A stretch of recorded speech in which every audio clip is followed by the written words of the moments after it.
This Ramadan, make sure you buy dates that are not grown in Israel, the West Bank or the Jordan Valley, as these dates are grown on stolen Palestinian land. Brands such as Jordan River and King Solomon dates are dates that are grown on stolen Palestinian land.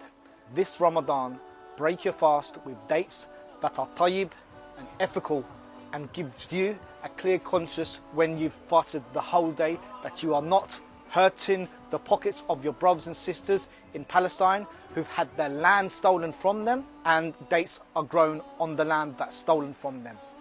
The Check the Label campaign is working, and companies complicit in selling produce grown on stolen Palestinian land are feeling the economic consequences from the ill-gotten gains.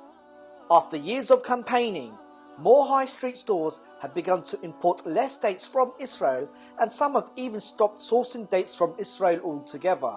However, there are distributors who have been hiding the country of origin of the Israeli dates in order to cover their complicity in supplying produce grown on stolen Palestinian land.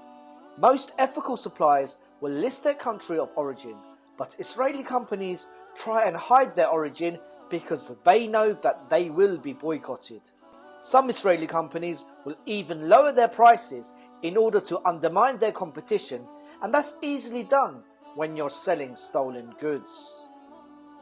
Palestinian products tend only to be expensive due to the difficulty of the Israeli occupation affecting their ability to export to international markets.